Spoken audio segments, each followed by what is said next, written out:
जी students, कैसे हैं आप? मैं आपका फिजिक्स टीचर तलहा उबैद और आज हमने चैप्टर 7 का लेक्चर नंबर 5 करना है।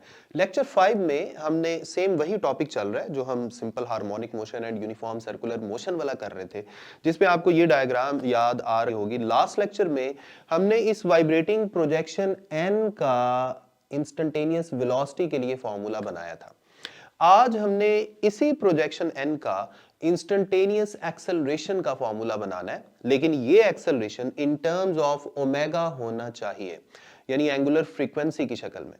तो हम टॉपिक का नाम लिख लेते हैं, ये भी लॉन्ग क्वेश्चन है, instantaneous acceleration in terms of omega. Basically बात उसी प्रोजेक्शन एन की हो रही है, क्योंकि अगर हम प्रोजेक्शन एन के लिए कोई फॉर्मूला बना लेंगे तो जैसे पहले मैंने आपको बताया हुआ है कि वही फॉर्मूला इस वाइब्रेटिंग मैस के लिए भी वैलिड होगा। अब जरा दोबारा प्रोजेक्शन एन पे फोकस करना शुरू कर दें, साथ ही साथ पार्टिकल पी भी जो सर्कल में घूम रहा है। अब इससे पहले लेक्चर में मैंने आपको बताया था कि एक्सट्रीम पॉइंट्स पर प्रोजेक्शन एन की जो वेलोसिटी है वो जीरो हो जाती है और मीन पॉइंट पर मैक्सिमम होती है। इसका मतलब तो ये हुआ कि प्रोजेक्शन एन मुसलसल किसी एक्सेलरेशन से वाइब्रेट कर रहा है। जाहिर बात है इसकी वेलोसिटी में मुसलसल तब्दीली आ रही है। वेलोसिटी में तब्दीली आने का मतलब है इसके अंदर एक्सेलरेशन है।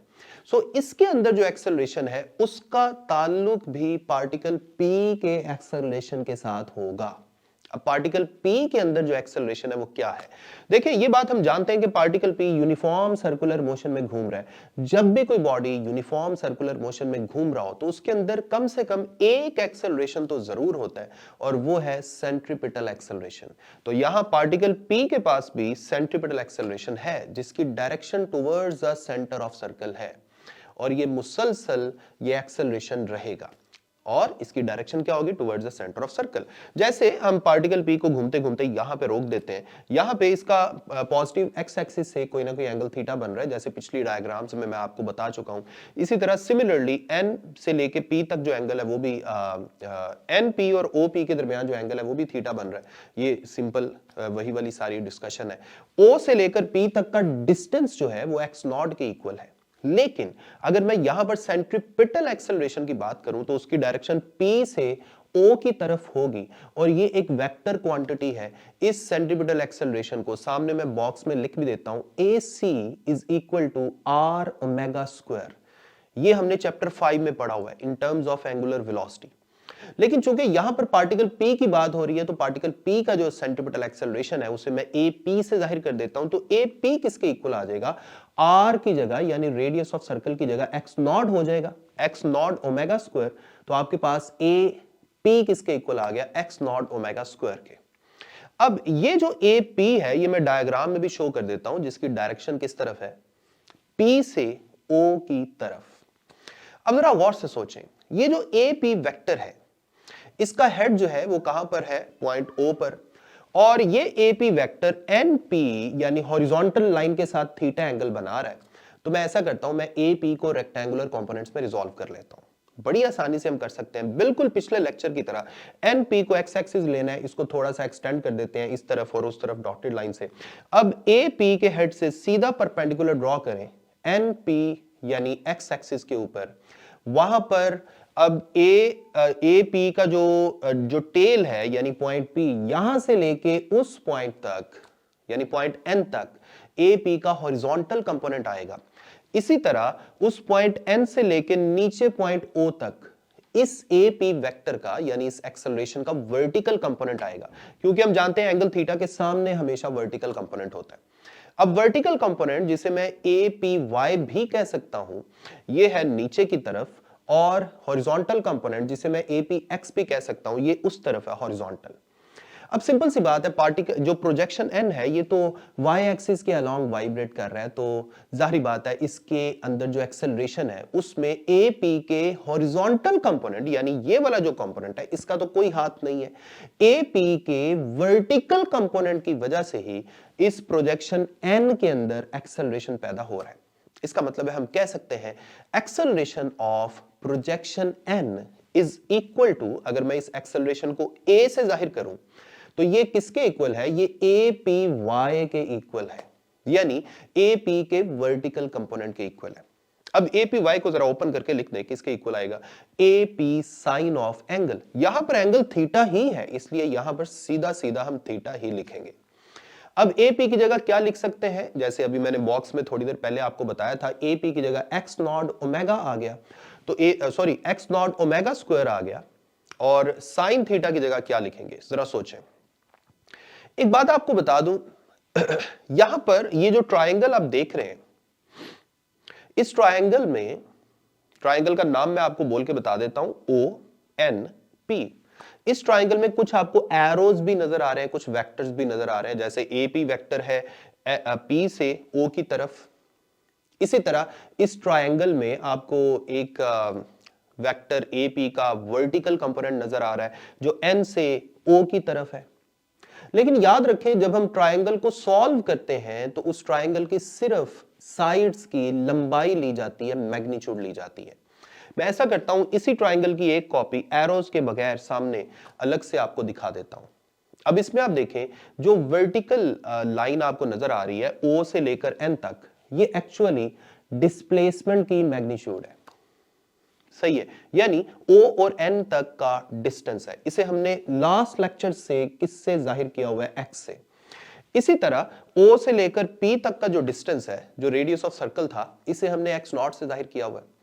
और NP और OP के दरमियान जो एंगल है वो बिल्कुल वही थीटा है जो पहले मैं आपको बता चुका हूं। यहां साइन थीटा का फॉर्मूला क्या होगा, साइन थीटा आप जानते हैं किसके इक्वल होता है, परपेंडिकुलर ओवर हाइपोटेनस। यहां पे परपेंडिकुलर क्या है, एंगल थीटा के सामने वाला परपेंडिकुलर होता है, वो क्या है, ओ एन वाला distance, O N divided by O P, यानी हाइपोटेनस तो ओ पी है ना, ओ एन की जगह क्या आ जाएगा, एक्स, और हाइपोटेनस ओ एन की जगह क्या आ जाएगा, एक्स, और हाइपोटेनस की जगह सिंपल सी बात है एक्स नॉट आ जाएगा। तो आपके पास साइन थीटा इक्वल आ गया x divided by x not. ये जो साइन थीटा की वैल्यू है ना, ये हमने वो जो पिछली इक्वेशन है उसमें पुट कर देनी है, जो हमने एक्सेलरेशन वाली इक्वेशन बनाई थी, एक्सेलरेशन ऑफ प्रोजेक्शन एन वाली इक्वेशन। उसमें a is equal to x naught omega square पहले से मौजूद है, साइन थीटा की जगह हम क्या लिखेंगे, x divided by x not. अब ये एक्स नॉट से कैंसिल हो गया, आपके पास एक्सेलरेशन ऑफ प्रोजेक्शन एन यानी ए का फॉर्मूला आ गया, ओमेगा स्क्वायर एक्स।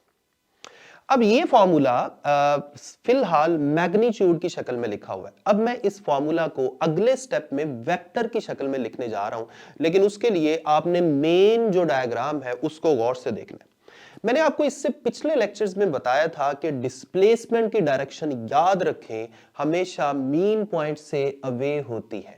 यहां भी ऐसा ही है, डिस्प्लेसमेंट ऑफ प्रोजेक्शन एन, इसकी डायरेक्शन देखें, मैं एक डिफरेंट कलर वाले एरो से आपको दिखा रहा हूं, इसकी डायरेक्शन हमेशा मीन पॉइंट यानी पॉइंट ओ से अवे होगी। अगर ये प्रोजेक्शन मीन पॉइंट से ऊपर की तरफ जा रहा है या एक्सट्रीम पॉइंट डी से मेन पॉइंट ओ की तरफ आ रहा है, दोनों सूरतों में इस डिस्प्लेसमेंट की डायरेक्शन किस तरफ है, मीन पॉइंट से अवे। लेकिन एक्सेलरेशन जो है उसकी डायरेक्शन हमेशा याद रखें टुवर्ड्स द मीन पॉइंट होगी। मैं ये पूरी एनिमेशन आपको एक दफा चला के दिखा देता हूं, जिसमें एक्सेलरेशन मुसलसल किस तरफ है, मीन पॉइंट की तरफ, और डिस्प्लेसमेंट हमेशा किस तरफ है, मीन पॉइंट से अवे। यानी हम कह सकते हैं कि डिस्प्लेसमेंट वेक्टर x और एक्सेलरेशन ऑफ प्रोजेक्शन n जो है, ये वाले वेक्टर एक दूसरे के हमेशा ऑपोजिट रहते हैं। अगर ये एक दूसरे के ऑपोजिट रहते हैं तो हम कह सकते हैं कि यहां पर इस इक्वेशन में अगर मैं वेक्टर की फॉर्म में इसे लिखूं तो एक नेगेटिव साइन आना चाहिए, यानी a vector is equal to minus omega square into x vector. जिस इक्वेशन से हमें यह समझ आ रही है कि a और x एक दूसरे के ऑपोजिट है, हमेशा ऑपोजिट रहेंगे। ये है हमारी फाइनल इक्वेशन। अब इसमें आप गौर करें, ओमेगा जो है ये तो एंगुलर फ्रीक्वेंसी है जो शुरू से मैं आपको बता रहा हूं। इस एंगुलर फ्रीक्वेंसी को अगर मैं कांस्टेंट कंसीडर करूं, ये है भी कांस्टेंट क्योंकि हम इस पार्टिकल को यूनिफॉर्मली घुमा रहे थे, ओमेगा तो है कांस्टेंट, तो हम कह सकते हैं a is proportional to minus x. और ये बिल्कुल वही एक्सप्रेशन बन गई है जो मैंने सबसे पहले लेक्चर में आपको बताई थी कि सिंपल हार्मोनिक मोशन की एक्सप्रेशन है। हम कह सकते हैं acceleration of this projection n is directly proportional to instantaneous displacement x, और नेगेटिव साइन क्या बता रहा है, that this acceleration is always directed towards the mean point. हम कह सकते हैं कि जो प्रोजेक्शन n है वो भी सिंपल हार्मोनिक मोशन की इस प्रॉपर्टी को ओबे कर रहा है। हम कह सकते हैं projection n simple harmonic motion से वाइब्रेट कर रहा है। और सेम यही एक्सेलरेशन का जो फॉर्मूला है ये हम उस बेचारे वाइब्रेटिंग मैस के लिए भी यूज कर सकते हैं जिसका इस लेक्चर में अभी तक हमने जिक्र नहीं किया। अगले लेक्चर तक अपना ख्याल रखें, मुझे अपनी दुआ में याद रखें। अल्लाह हाफ़िज़।